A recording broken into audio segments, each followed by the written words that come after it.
पति ब्रह्मचारी में बड़ा ट्विस्ट। दोस्तों, पति ब्रह्मचारी की कहानी में अब एक ऐसा मोड़ आने वाला है जहां ईशा को अपनी सच्चाई साबित करने के लिए बहुत बड़ी परीक्षा से गुजरना पड़ेगा। सवाल यह है कि क्या सूरज अपनी ईशा को इस मुश्किल घड़ी से बचा पाएगा या फिर परिवार के रीति रिवाजों के आगे मजबूर हो जाएगा। कहानी में दिखाया जाएगा कि सूरज और ईशा कुलदेवता की पूजा के लिए गांव पहुंचते हैं। दोनों पूरी श्रद्धा के साथ पूजा की रस्में निभा रहे होते हैं। तभी पंडित जी सूरज से नारियल फोड़ने के लिए कहते हैं, लेकिन जैसे ही सूरज नारियल फोड़ता है उसका एक हिस्सा हवन कुंड में गिर जाता है। यह देखकर पंडित जी अचानक परेशान हो जाते हैं और इसे बड़ा अपशगुन बताते हैं। लेकिन सूरज इन बातों पर विश्वास नहीं करता। वह कहता है कि किसी भी घटना को अपशगुन मानना सही नहीं है।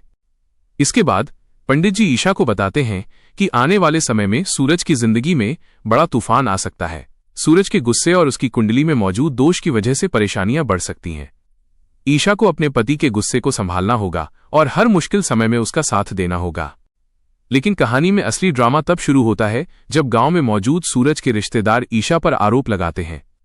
वे ईशा पर दो रिश्तों को लेकर सवाल उठाते हैं और उसे गलत साबित करने की कोशिश करते हैं।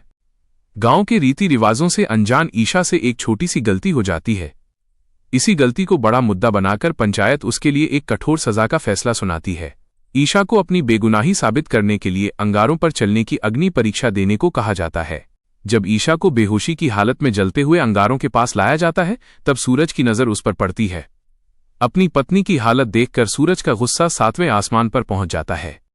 सूरज तुरंत ईशा के सामने ढाल बनकर खड़ा हो जाता है और कहता है कि ईशा को अंगारों पर चलाने से पहले लोगों को उससे होकर गुजरना होगा।